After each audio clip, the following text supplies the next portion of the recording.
Welcome to Science Talks with Drs. Campbell North and Caroline Wyatt. Today, we discuss the nitty-gritty of science today, and in particular, Biosphere 2. Campbell, off to you. Thank you, Dr. Wyatt. The Biosphere was a project developed by the University of Arizona. It is an airtight structure built to see if the people inside could support themselves entirely from the nutrients found in the structure.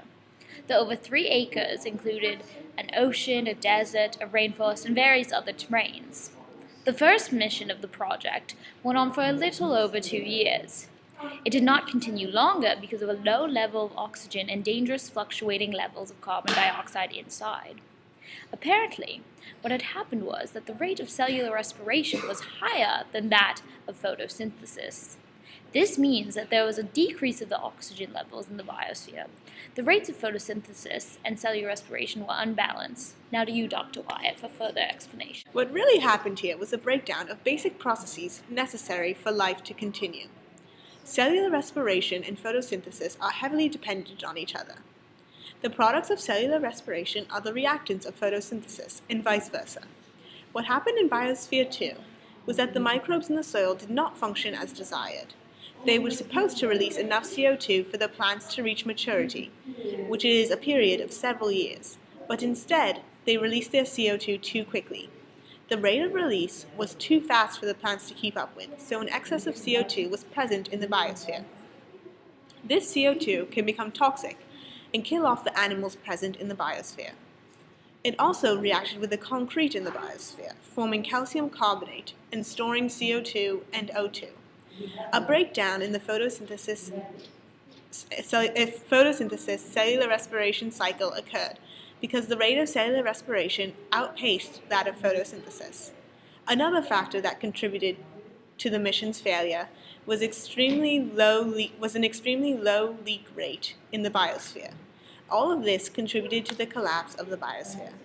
Yes, quite right. Now we will really delve further into the mechanics of cellular respiration photosynthesis. Photosynthesis occurs in the chloroplasts of plant cells. There are 2 main stages. First, light reactions convert light energy from sunlight into chemical energy. A photon is absorbed in the thylakoid and its energy excites an electron, which is transported through the electron transport chain.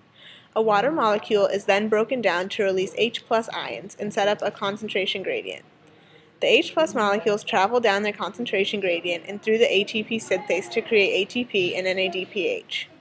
Second, the Calvin cycle, which occurs in the stroma, converts CO2 into sugar. You need CO2, ATP, and NADPH. The ATP is oxidized to ADP, and NADPH is oxidized to NADP. The energy they release during this reaction forms the bonds of glucose. The first step of cellular respiration is glycolysis. 2 ATP are invested to phosphorylate the glucose molecule twice. Then, the 6-carbon intermediate sugar just formed breaks down into 2 3-carbon sugars. When the bonds of the carbon is broken, NAD+ picks up H ions to form NADH. Finally, the cell slowly converts the intermediate sugar P-gals into pyruvate. The energy releases also forces ADP to become ATP. Pyruvate then moves on to the Krebs cycle and joins with a coenzyme A to form acetyl-CoA. Then acetyl-CoA joins with oxaloacetate to form a 6-carbon compound citrate. Citrate enters the cycle and gets processed by enzymes and broken down. As it continues through the cycle, carbon dioxide is released, and the energy released when the bonds are broken converts NAD+ to NADH, FAD to FADH2, and ADP to ATP. Oxygen must be present for the cycle to occur. FADH2 and NADH bring electrons to the electron transport chain. They are oxidized and lose their electrons. These electrons are passed down through the chain and give energy to the proteins to push H ions out. This creates a concentration gradient. The H ions come back through ATP synthase and activate an active site that attaches P to ADP and forms ATP. I hope this video gives you a better understanding of how cellular respiration, photosynthesis, and the biosphere are all related. And that's all, folks. Thanks for watching, and goodbye. See you next time. Science rocks.